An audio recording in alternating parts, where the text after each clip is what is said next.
बड़े ध्यान से सत्संग वचनों को सुनना है। ये मानव शरीर हम आपको अनमोल मिला है, बड़े भाग्य से मिला। 84 लाख योनियों में घूमने के बाद ये मानव शरीर मिला। देवता भी इस मनुष्य शरीर के लिए तरसते हैं। आखिर बात क्या है कि देवता इस मनुष्य शरीर के लिए तरसते क्यों हैं? कारण केवल एक ही है कि मनुष्य शरीर में मुक्ति का दरवाजा लगा हुआ। अन्य योनियों में मुक्ति का दरवाजा नहीं, देव योनि में भी मुक्ति का दरवाजा नहीं। वो जो है भोग योनि है, जो कुछ तुमने पूर्ण किया उसका भोग हो, उसके बाद पूर्ण छीड़े, जहाँ पूर्ण छीड़ हुई नीचे आओ। तो मुक्ति का दरवाजा यानी देव योनि में भी नहीं। 84 लाख योनियों में किसी में मुक्ति का दरवाजा नहीं, केवल मानव शरीर में मुक्ति का दरवाजा है। इसलिए कीर्ति वैसे इसके अंदर टट्टी, पेशाब, प्रकाश, धूप, नाक, हड्डी, मांस सब भरा हुआ, बहुत इसके अंदर दुर्गंधी है, नरक समझिए। और इसी के अंदर जीवात्मा को कैद कर दिया गया, जो अजर अमर अविनाशी है और परम पिता परमात्मा की अंश है। वो इस जो है पिंजरे के अंदर कैद कर दी गई। केवल मुक्ति का दरवाजा लगा होने के नाते इसको कीमती माना गया। अब जब मानव शरीर कीमती है और मानव शरीर हम आपको मिला है, तो हम आपको इसके बारे में पूछना चाहिए था किसी से कि आखिर जो है मानव शरीर कीमती क्यों है।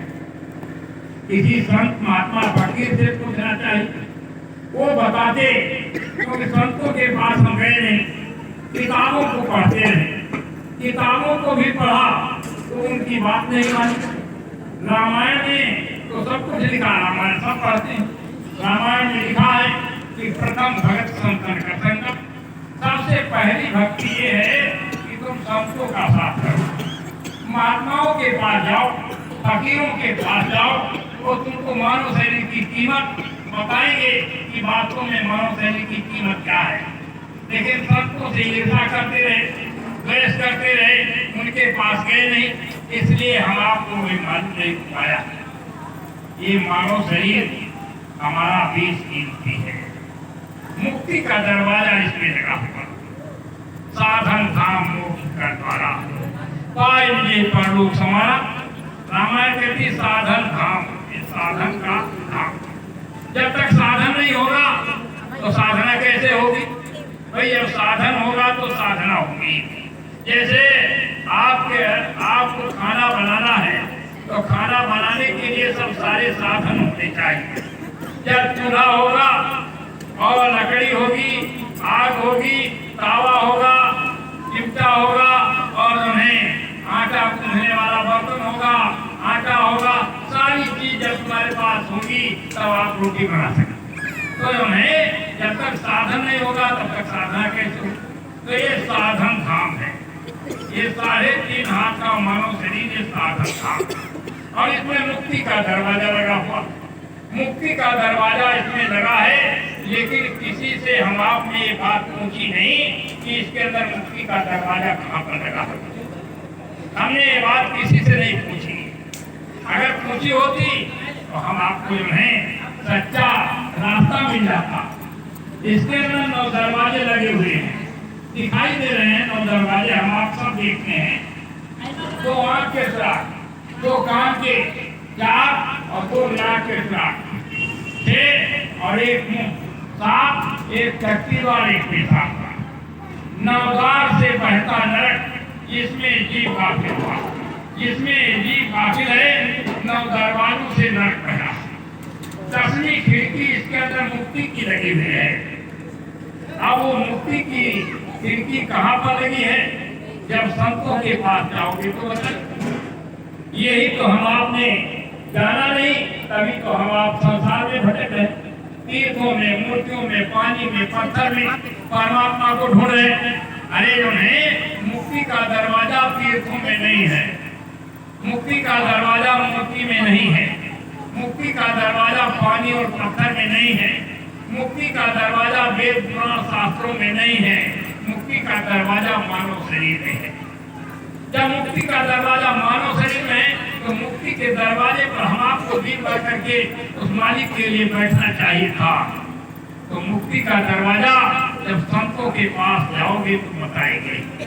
महापुरुष कहते हैं बिन गुरु भाव निधि तरह कोई जो विरज का संत, चाहे ब्रह्मा के समान ज्ञानी क्यों हो, शंकर के समान योगी क्यों हो, लेकिन बगैर गुरु के तुम भवसागर से पार नहीं। गुरु के पास तुम्हें जाना पड़ेगा। ये महापुरुष कहते हैं। केवल किताबें हम आपको ये नहीं बता सकती, ये केवल सदगुरु के पास तुम्हें जाने पर मालूम होगा। दोनों आंखों के मध्य भाग में 9 दरवाजों को आप ये देख ही रहे हैं। दोनों आंखों के मध्य भाग में जहाँ पर देवियां बिंदी लगाती हैं, बहुत से लोग चंदन लगाते हैं और हम आप भी किसी के पैर छू करके हाथ नहीं लगाते हैं। ये दोनों आंखों के मध्य भाग में यहाँ पर जीवात्मा बैठी है। इस जीवात्मा के अंदर एक आंख है, एक कान है, एक नाक है।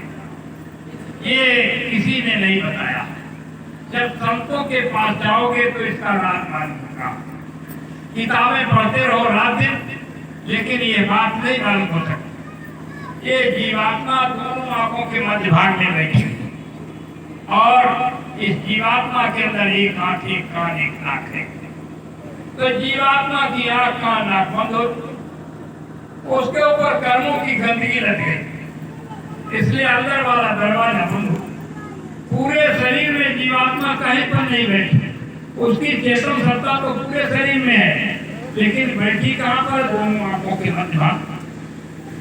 अब इसको तो संतों ने बरामद किया और बाकी किसी ने नहीं।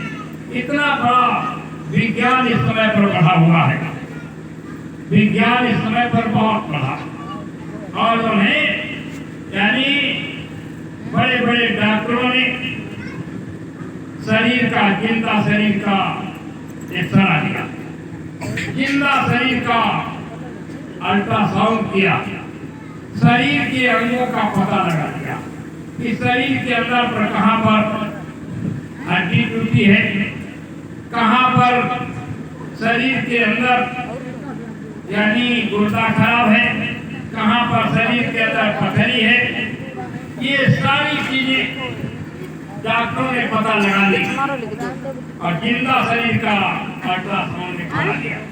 लेकिन किसी डॉक्टर ने ये पता नहीं लगा पाया कि शरीर के अंदर जीवात्मा कहाँ बैठी, जीवात्मा का क्या रूप है, क्या रंग है, क्या नाप है।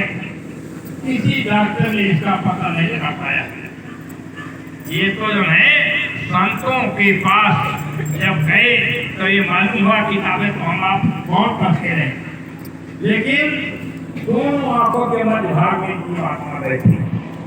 अब आप यानी सोचिए, विचार कीजिए, इस समय पर सरकार भी बराबर यही कहती है कि देखो जो है रास्ते में आप मोटरसाइकिल से जाए तो हेलमेट लगा के, इतना अंग आपका बच जाए तो समझ लीजिए सब बच गया।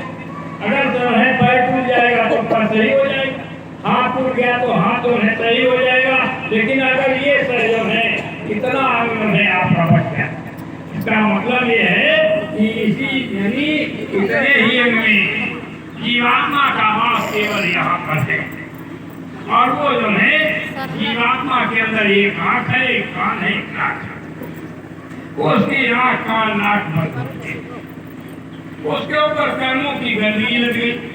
जो कुछ भी हम आपने शुभ और अशुभ कर्म किए, और कर्मों की गंदगी उसके ऊपर इकट्ठा हो गई, इसलिए अंदर वाला दरवाजा बंद हो गया। यानी 10वीं खिड़की जो मुक्ति की थी वो बंद हो गई, उसके ऊपर कर्मों की गंदगी इकट्ठा हो गई। जैसे आंख के ऊपर माला चढ़ जाए दिखाई नहीं देता, ऐसे ही अंदर वाली आंख के ऊपर कर्मों की गंदगी इकट्ठा हो गई, इसलिए अंदर वाला दरवाजा बंद हो गया। इसलिए न तो परमात्मा